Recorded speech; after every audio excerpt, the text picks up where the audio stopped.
دا جنگ جګړې پرېږدئ زه کام څنګه وګټم په یو خوا قام وایي انقلاب راولئ په بل خوا په خیل خیل په هېڅ ځمکه سره ناجایز دی څنګه انقلاب راولو ټول بې اتفاقه سره پراته دي مونږ ته یو کار وښایئ مونږ کام په اتفاق سره د دښمن سره لپاره ووهو هلته د دښمن مو په خور راننوت مونږ هغه ته ورپاسو که دلته وروڼه سره لانجه دي دا کار بند کړئ دا په خپل منځ کې اتفاق مه کوئ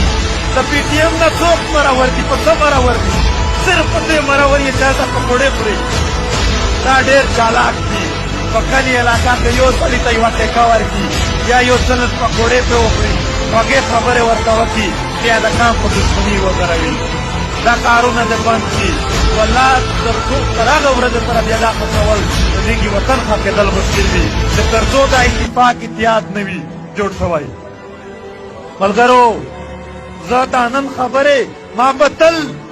به تل د پښتنو دښمن ته خبرې کولې نن خپل قام ته لګیا یم هغه ته نصیحتونه کومه دا کار بند کړئ دا ختم کړئ د چا هم چې لانجې وي سره معاف کړئ په خپل منځ کې ورورولي سره جوړه کړئ او هلته په تا بل جنګ را روان دی د دنیا قوتونه پکې شامل دي دې خاوره ته بل جنګ راولي زه یو خبره کومه په هغه باندې پوهان خلک پوهېږي امریکا او چین ته خواست دی چې که دوی پراکسي جنګ وي په بل ځای دی وکړي موږ پښتانه د جنګونو نه تنګ یو زموږ په خپله خاوره ته چې دوی پراکسي جنګ رانه وړي ښکاري داسې چې پراکسي جنګ را روان دی په دې ځای کې ملګرو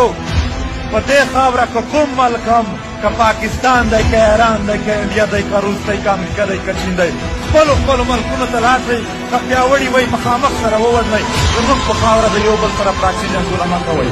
موږ مو برباد کړو دا خاوره تباه شوه ادارې لرو زموږ به د میسینګ پرسن خپله اداره وي په هر کلي کې به موجوده وي زموږ به د فاینانس اداره وي زموږ به د نظریاتي فکري د سټډي سرکلو اداره وي زموږ به خپلې خفیه ادارې هم وي دا تحریک په یو مضبوط تحریک جوړوو دا به په تنظیم سنبال تحریک جوړوو انشاءالله په راتلونکي 100 کالونو کې به د پښتنو ټول دښمنان ستاسو په پښو کې پراته وي که تاسو دا تحریک ته په رښتیا زور ورکړو په رښتیا مو ملاتړ وکړو